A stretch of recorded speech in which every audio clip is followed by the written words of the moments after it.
I'm tilting the knife a bit forward to use the edge. I'm using all the sides of the stone. Okay. The side, same thing. The tip more on the left hand side of the stone.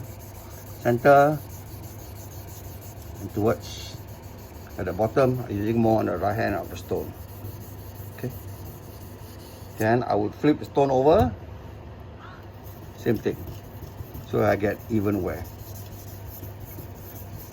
And of course, towards the end, always finish by my alternating strokes.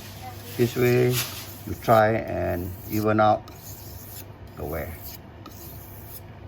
Done.